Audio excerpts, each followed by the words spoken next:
যে রৌদ্র, খাওয়া দাওয়ার প্রতি তো গরমে মনেই উঠে গিয়েছে, শুধু ঠান্ডা খেতে ইচ্ছা করে। তো ঠান্ডা খাওয়ার জন্য আমি আজকে বানাবো ডাবের পুডিং।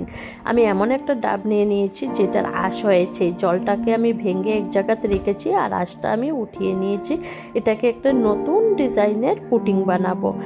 ডাবের পুডিং তো সবাই জেলেটিন দিয়ে বানিয়ে থাকে, আমিও আর কি ট্রাই করলাম। তো আমি কি করলাম, ডাবের আঁশটাকে উঠিয়ে নিলাম, উঠিয়ে এটা সুন্দর করে একটা ডিজাইন দেওয়ার জন্য আমি এরকম একটা ফন্ডেন্ট কেক বানানোর একটা ডাইস নিয়ে নিলাম। এটা যারা ফন্ডেন্ট কেক বানায় হয়তো তার কাছে সবার কাছেই থাকবে, যে কোনো কেক আইটেমের দোকানেই পেয়ে যাবেন। আমার কাছে ছিল, ওইটা দিয়ে আমি কেটে নিলাম। দেখেন কত সুন্দরভাবে উঠেছে, শিউলি ফুলের মতন। শিউলি ফুল মানে আমরা যেটাকে শেফালি ফুল বলে থাকি। তো এটাও শেফালি ফুলের একটু অরেঞ্জ থাকে, ওইটাও আমি ডিজাইন করব। তো আমি জাস্ট একটা আপনাকে বানিয়ে দেখালাম, এমন করে করে আমি অনেকগুলোই বানিয়ে নিলাম। আজকাল তো আমার একটা বিপদ হয়েছে, ফেসবুকে ইউটিউবে ভিডিও দেওয়ার ফলে আমি বেশি রান্নাবান্নার ভিডিও দিই। তো রান্নাবান্নার ভিডিওর কারণে আমার কি প্রবলেমটা হয়েছে, আমি কোনো আত্মীয় স্বজন বা বাপের বাড়িতে যেতে পারি না। গেলে যে ওদের হাতের একটু রান্না খাবো না, খালি বলবো শেষ দিদি তুই তো ভালো রান্না করতে পারোস।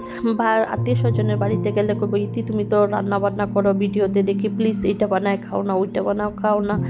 ওদের ঘরে গেলেও আমার বানিয়ে খাওয়াতে হয়, আর আমার ঘরে আসলে তো ওরা ডিমান্ডই করবে ওইটা বানাও, ওইটা বানাও, ওইটা বানাও।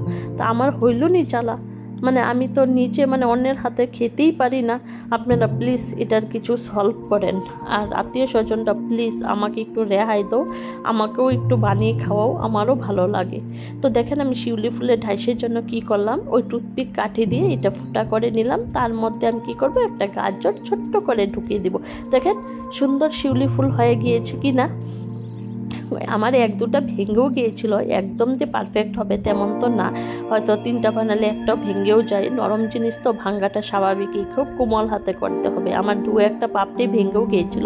তো আমি 10-15টা বানিয়ে নিলাম। তো বানানোর পর আমি কি করলাম, ডাবের জলটা যে ছিল সেটার মধ্যে অল্প পরিমাণ চিনি দিয়ে দিলাম, আর একটু জেলেটিন গুলে দিয়ে দিলাম। জেলেটিনটা গুলায়ে দেওয়ার কারণ হলো গরম পড়লে এটা একটু গুলাতে ঘুটাতে কষ্ট হয়, তাই আমি ঠান্ডা জলের মধ্যে একটু ভালো করে ঘুটিয়ে যখন ডাবের জলটা উষ্ণ হয়েছিল সেটার মধ্যে দিয়ে দিলাম। আর জেলেটিন তো বাচ্চারা খুবই ভালো পায়, কারণ জেলি টাইপ আইটেম ওদের খুব পছন্দ, তো বাচ্চাদেরই এটা বেশি ভালো লাগবে। আর ডাবের জল তো শরীরের পক্ষে ভালোই। ডাবের জল যেহেতু তাই একটু ঘোলা হয়েছে, যদি এটা শুধু জল হতো তা আরও সুন্দর হতো। তো আমি পুডিংটাকে দেওয়ার জন্য ফুলগুলাকে সেট করে দিলাম, আর জলটাকে এখন ঢেলে দেবে, খুব সুন্দর হবে দেখতে। আপনারাও ঘরে ট্রাই করতে পারেন।